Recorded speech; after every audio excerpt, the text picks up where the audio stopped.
4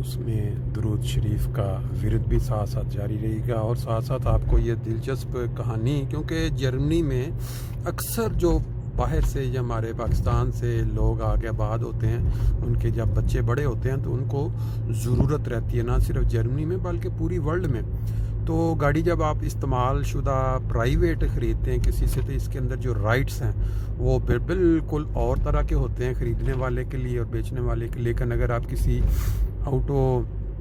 شو روم سے لیتے ہیں یا کسی ڈیلر سے لیتے ہیں تو اس کے قوانین جرمنی میں بڑے سخت ہیں کہ وہ 2 سال یا غالباً 1 سال کی یا 2 سال کی وہ مین چیزیں جو ہیں انجن اور امیشن، اس کو گارنٹی دینی پڑتی ہے. یہ فرق ہے.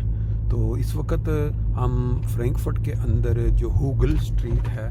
اس کے اوپر چلتے ہوئے اس آدمی کی طرف واپس روانہ جسے گاڑی تقریباً 12 دن پہلے خریدی تھی، اور اس کو وہ واپس. بہرحال وہ میں نے بتایا تھا کہ آتے ہوئے پہلے دن رستے میں جب سائن آئے، میں نے اس کی ریکارڈنگ کر کے اس کو پھر میں نے شام کو انفارم کیا. تو اس نے کہا کہ ہمارے پاس 8-9 سال میں ایسا کوئی مسئلہ نہیں ہوا. تو میں نے کہا کہ ہو سکتا ہے کہ موٹر وے پہ پہلی دفعہ گئی ہو گاڑی جس وجہ سے یہ پرابلمس آ رہی ہیں. تو بہرحال وہ جو بات چیت ہوتی ہے نا کسی بیچنے والے کے ساتھ، اس سے آپ کو اندازہ ہو جاتا ہے کہ وہ آدمی جو گاڑی بیچ رہا ہے کتنا تیز تراز آدمی ہے، یا جس طرح اکثر جرمن سادہ اور سمپل ہوتے ہیں، یا جو بھی دوسرے ممالک میں گورے، مجھے باقیوں کا تو اندازہ نہیں لیکن جرمن میں تو وہ پتہ چل جاتا ہے کہ بندہ صحیح بات بتا رہا ہے یا کوئی چیز چھپا رہا ہے. تو وہ جب اس نے وہ چھت والی بات کی تو اسی وقت سے دماغ میں یہ بات آئی کہ اگر یہ 9 سال سے استعمال نہیں کیا تو اس کو کیسے پتہ ہے کہ یہ اگر استعمال کھولا تو یہ بند نہیں ہوگا. بہرحال یہ ایک تو میں نے جب کو کہتا نہیں آپ اس کا ہمارے ساتھ کوئی مسئلہ نہیں ہوا، تم دیکھو ہو سکتا ٹھیک. میں پھر کیا ایک ورکشاپ میں فون کر کے پوچھا، تو کبھی ہوتا یہ تھا کہ کبھی اس کا سائن آ جاتا تھا یہ اوپر کہ اس کا ٹائر فنکشن وہ کام نہیں کر رہا، چیک کرنے والا ہوا، اور دوسرا پھر وہ ASP کا جو سائن تھا جب وہ آ جاتا تھا تو گاڑی جو ہے وہ پوری فل پاور نہیں لیتی، کیونکہ ان گاڑیوں میں یہ سسٹم ہے کہ اگر کوئی اس طرح کا سائن آئے، گاڑی زیادہ تیز چل رہی ہو، تو وہ گاڑی جو ہے وہ آٹومیٹکلی نوٹ رننگ پہ چلی جاتی ہے، جو آٹومیٹک امیشن والی، تو اس سے وہ پوری ریس نہیں لیتی. پھر آپ ایک دفعہ گاڑی کو بند کرتے ہیں، پھر آن کرتے ہیں، پھر وہ دوبارہ اس کو ڈیلیٹ کر کے وہ اندر جو نظام اس کے کمپیوٹر میں پھر وہ نارمل چلنا شروع ہو جاتی ہے. دیکھیں جی فرینکفرٹ گنہائم کا یہ ایریا ہے. یہ جو آپ کے سامنے بڑا سا ایک چبوترا یا مینار کہہ لیں، یا اس کو ایک ٹرم ہم اس کو جرمن میں کہتے ہیں، یہ والا آپ دیکھ رہے ہیں، یہ بہت پرانا ہے جرمنی میں، اور اس کی اونچائی بھی کافی زیادہ ہے. یہ کسی زمانے میں جرمنی میں فرینکفرٹ میں اس کے اندر ریسٹورنٹ، اور سننے میں آیا کہ کبھی ڈسکو اوپر بنا ہوتا تھا، لیکن بعد میں پھر انہوں نے اس کو حفاظتی تدابیر کے تحت بند کر دیا. اب صرف اوپر وہ اینٹینے لگے ہوئے ہیں ڈفرینٹ. اچھا، بات جو چل رہی ہے وہ یہ گاڑی کی خریدنے کی اور پھر واپس کرنے کی. تو میں نے اس کے ساتھ جب 1-2 دفعہ فون کر کے اس کو بتایا کہ بھئی اس کے اندر یہ والا مسئلہ کبھی آ جاتا ہے کبھی، تو کہتا ہے ٹھیک ہے کوئی بات، تم چیک کرا لو. میرا بھی خیال تھا کہ معمولی کام ہوگا، تو کسی دوست نے کہا کہ آپ یہ چیز منگوا لو، یہ منگوا لو، تو میں اتنے پیسے میں ڈال دوں گا. پھر ایک مکینک ہے جو کہ ٹیکسیاں جو مرسڈیز چلتی ہیں ان کا اکثر نا ایک آٹومیٹک امیشن جو تیل چینج کرتا تھا، اس کو میں نے فون کیا، بتایا کہ یہ B کلاس ہے تو میں نے خریدی. وہ کہتا ہے اس کے اندر جو ہے ایک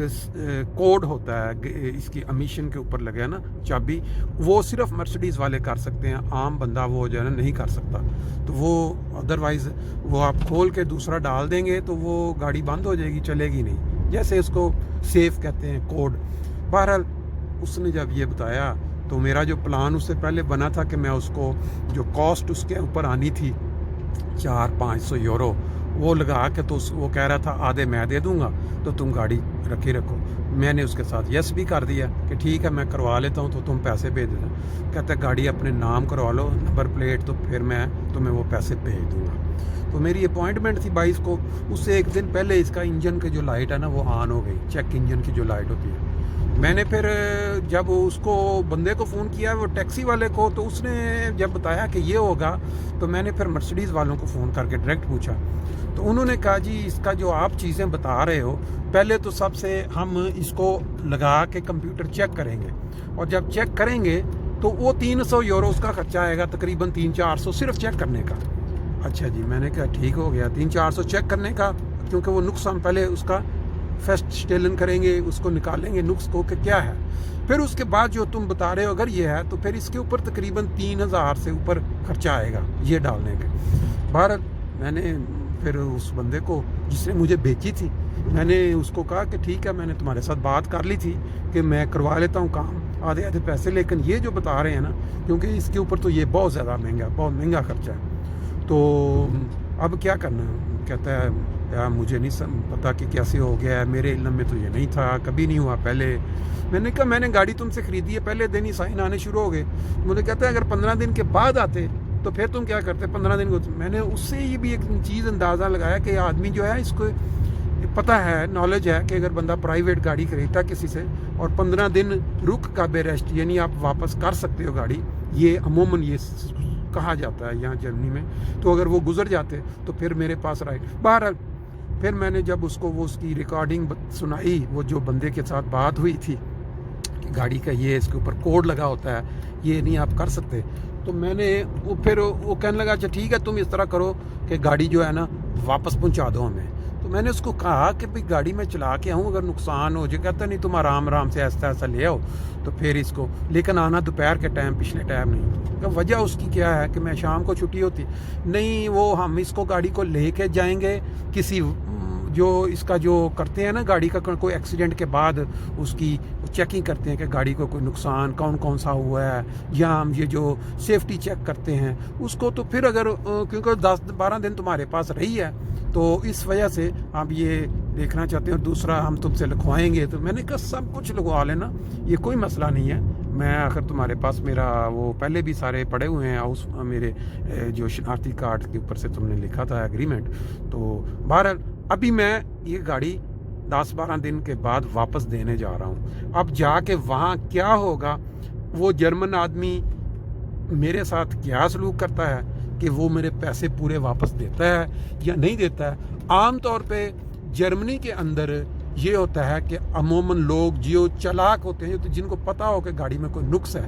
وہ اس کا فائدہ اٹھاتے ہیں کہ پرائیویٹ وہ جب بیچتے ہیں، کہتے ہیں پرائیویٹ میں اکثر لوگوں سے یہ سننے میں آیا کہ پرائیویٹ جو چیز خریدی گئی ہے، وہ خریدنے کے بعد آپ ادھر سے نکل آئے ہیں، رستے پہ کوئی موٹر خراب ہو گئی ہے، وہ کوئی چکر نہیں، کچھ نہیں ہو سکتا،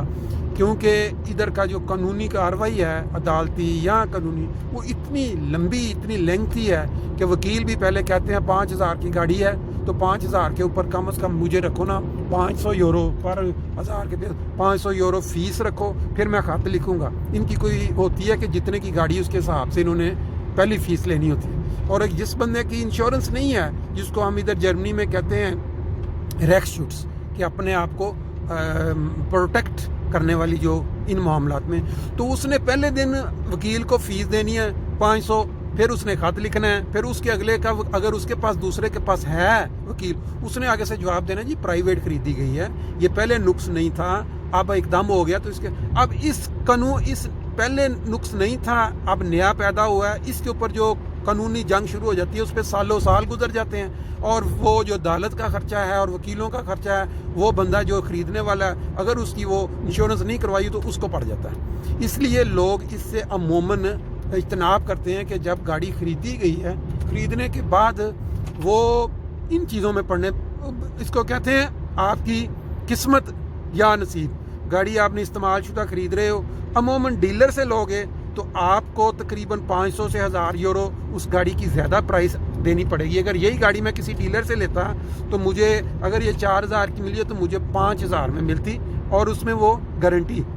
اس طرح کہ انہوں نے پہلے چیک کرتے ہیں گاڑی کو، پھر اس کا سارا پھر وہ دیتے ہیں، اور گارنٹی بھی وہ انہوں نے اپنی انشورنس کروائی ہوتی ہے کسی دوسری کمپنی کے آگے کہ اگر نقص ہوا تو یہ والا جو وہ کچھ پیسے وہ دیں گے، کچھ ڈیلر دے گا، وہ کام کروا دیتے ہیں۔ لیکن پرائیویٹ میں یہ چیز نہیں ہوتی، قیمت کچھ کم ہو جاتی ہے۔ لیکن جرمن لوگ عموماً اس معاملے میں پھر بھی کچھ تعاون کرتے ہیں، کہ بھئی ٹھیک ہے اگر یہ نقص، کیونکہ وہ جھوٹ والا جہاں معاملہ ہے، بے ایمانی والا جہاں معاملہ ہے، دل کے اندر وہ کرود،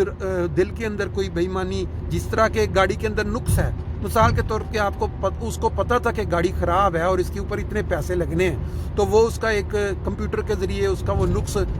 ڈیلیٹ کروا کے وہ کسی بندے کو بھیج دے گاڑی، اور اس کے بعد کہے کہ یہ تو ہے ہی نہیں تھا. تو عموماً لوگوں کو یہی ہوتا ہے کہ یار ہو سکتا ہے کہ ابھی نیا نقص پیدا ہوا، اب کیا کریں، پھر قسمت خراب تھی، چلو جی پیسے لگاؤ.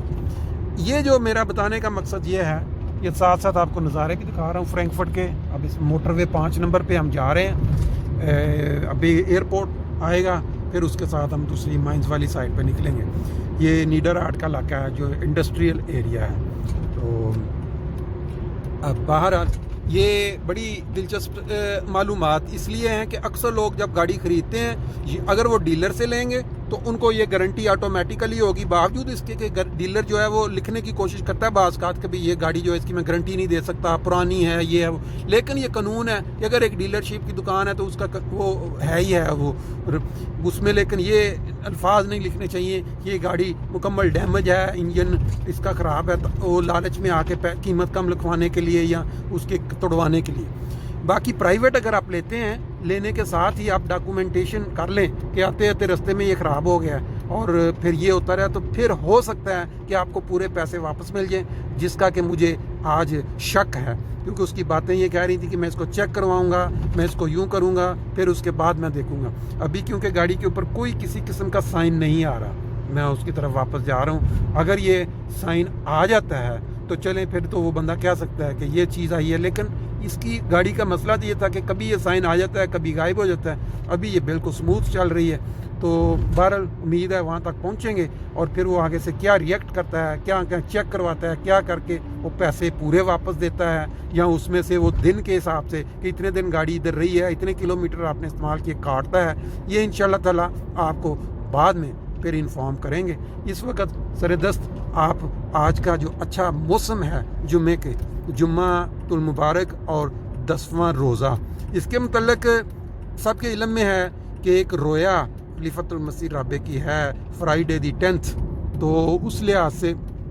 بھی آپ جو ہے وہ ذہن میں رکھیں کہ یہ دیکھیں جی آج کا یہ اس طرح جہاز اڑتا ہوا نظر آنا ایسے ہی ہے جیسے گاؤں کے بچے کہیں شہر چلے جائے تو تالیاں مارتے ہیں وہ وہاں گاڑیاں دیکھ کے. یہ پوری ورلڈ میں جہاز آج کل بہت کم اڑ رہے ہیں، اور کسی ایئرپورٹ سے جب کوئی جہاز اٹھتا لگتا ہے یہ بڑی انہونی بات ہے. بہرحال یہ تو زندگی کا حصہ ہے، کرونا نے بہت سارے حالات چینج کر دیے ہیں. باقی یہ آگے دیکھیں، یہ جو کام ہو رہا ہے یہ ایئرپورٹ کا حصہ یہاں شروع ہو چکا ہے اور بڑی تیزی کے ساتھ ٹرمینل 3 جو ہے وہ بنتا جا رہا ہے. میرا خیال ہے کرونا کے اندر یہ تیار ہو جائے گا، اور پھر جب یہ مصیبت ٹل جائے گی تو یہ ٹرمینل 2 پہلے ادھر ہیں فرینکفرٹ میں، اب یہ تیسرا تیار کر رہے ہیں. دیکھتے ہیں کتنا ٹائم لگتا ہے. باقی انشاءاللہ تعالیٰ اگلے جو نظارے ساتھ ساتھ ہیں وہ آپ کو دکھاتے جاتے ہیں. اور باقی آگے وہاں جا کے کیا ہوگا، آیا وہ آدمی یہ گاڑی واپس لے کے پورے پیسے دے گا یا آگے سے کیا کرے گا، یہ وہاں جا کے پتہ چلے گا. یہ جو بلڈنگ آپ دیکھ رہے ہیں جس کے اوپر ہلٹن لکھا ہوا ہے، ہلٹن ہوٹل، اب یہ والا جو شاہکار ہے نا، انجینئرنگ کا شاہکار آپ اس کو کہہ سکتے ہیں. یہ انہوں نے ایک بہت بڑا شپ تھا غالباً ٹیٹانک، اس کی یاد میں یا اس کی شکل اس انداز میں اس کو تعمیر کیا. اس کے نیچے دیکھیں یہ بڑے بڑے سے پلر سے بنائے ہوئے ہیں. نیچے اس کے سارا اسٹیشن ہے، ریلوے اسٹیشن ہے غالباً جو گزرتا ہے یا دوسری سے. اوپر یہ ساری بلڈنگ ہے، ہوٹل ہے اس کے اندر، یہ پلرز کے اوپر سارا کھڑا اور اس کی شکل بالکل اس شپ کی طرح ہے. اس سائڈ پہ بھی یہ ایئرپورٹ کا حصہ ہے جس کے اندر ہے. باقی آگے آگے جو جو چیز آتی ہے آپ کو دکھاتے جاتے ہیں. اصل چیز وہ ہے کہ وہ جو لوگ وہاں پہنچیں گے جب، تو وہ جو گاڑی کا اصل اونر ہے جس کو واپس دینے جا رہے ہیں وہ اب کیا سلوک کرتا ہے، یہ انشاءاللہ وہاں پہنچ کے پتہ چلے گا. دیکھیں جی اللہ تعالیٰ کی دی ہوئی یہ خوبصورت دھوپ جس کے اندر موٹر وے چمک رہی ہے، گاڑیاں بڑی سموتھ طریقے سے دونوں سائڈ کی چل رہی ہیں، کوئی کسی قسم کی رکاوٹ نہیں ہے، کوئی کسی قسم کی لوگوں کو جلدی نہیں ہے ایک دوسرے کے ساتھ مقابلے کی، ریس لگانے کی. آرام سے اپنے اپنے ٹریک میں سب چل رہے ہیں. جی ایئرپورٹ کا ہم کراس کر لیا. اس کے بعد ہم 3 نمبر آٹوبان سے 67 پہ اب چڑھ رہے ہیں. دونوں سائڈوں پہ یہ جنگل سا نظر آ رہا ہے اور آگے ہم 67 پہ چڑھیں گے. پھر اس کے بعد تھوڑی دیر کے بعد 60 پہ ہو جائیں گے جو کہ مائنز کی طرف لے کے جائے گی. میں نے کہا تھوڑا تھوڑا تعارف ساتھ ساتھ ہوتا رہے تاکہ لوگوں کو آئیڈیا ہو کہ کس سائڈ پہ کدھر کو سفر کر رہے ہیں. اب بظاہر گاڑی یہ دیکھیں 150 پہ جا رہی ہے, کوئی اس کے اندر پرابلم نہیں ہے, لیکن یہ کبھی کبھی سائن آتا ہے کبھی چلا جاتا ہے. اب پتہ نہیں یہ کیا ہے اس کا معاملہ ہے. لے جی ہمارا سفر اس وقت آدھے سے زیادہ گزر چکا ہے. اس وقت ہم مائنز والی سائڈ پہ قریب ہوتے جا رہے ہیں جہاں ہم نے جانا ہے.